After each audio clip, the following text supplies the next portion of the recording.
இந்த கிராமம் வந்துட்டு எங்கே இருக்குன்னு தெரியுங்களா?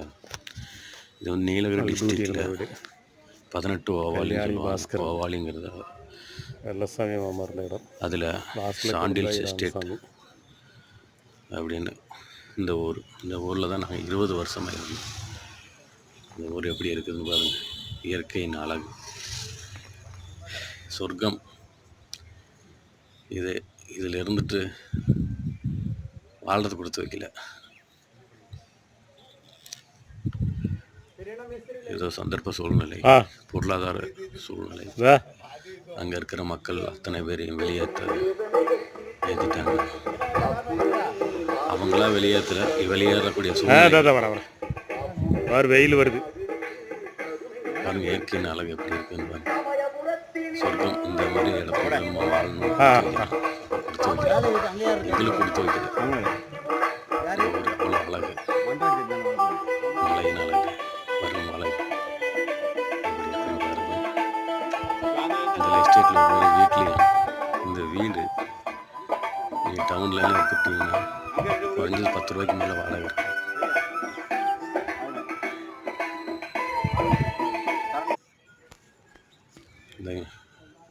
அந்த ரூமு பாருங்கள், எவ்வளோ எல்லாம் பால் அழிஞ்சு கிடக்குன்னு பாருங்கள். முன்னாடி ஒரு ரூமு,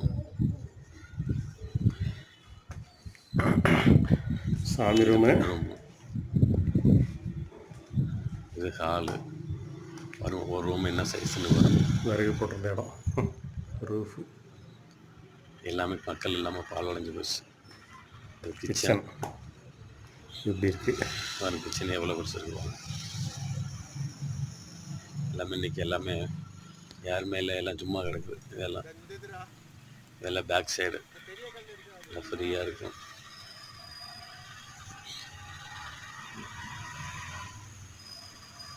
ஆனால் இன்றைக்கி எல்லாம் வாழை கொடுத்து வைக்காமல் டவுனுக்குள்ளே குளிதிலையும் சாக்கடையிலையும் கிடக்கிற நிலைமை வந்துடுச்சு. அங்கே இருந்த மக்களுக்கு அத்தனை பேர்.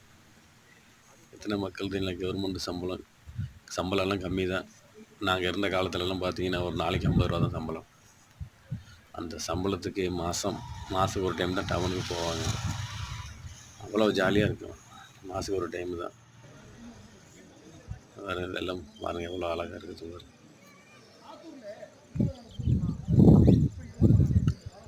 இதெல்லாம் இப்போ இன்றைக்கி எல்லாம் இருந்து கொடுத்து வச்சவங்க நாங்களே இன்றைக்கி ஃபோட்டோவில் பார்க்குற நிலமையில, வீடியோவில் ஃபோட்டோவிலையும் பார்க்குற நிலமை ஆகிடுச்சு எங்களுக்கு.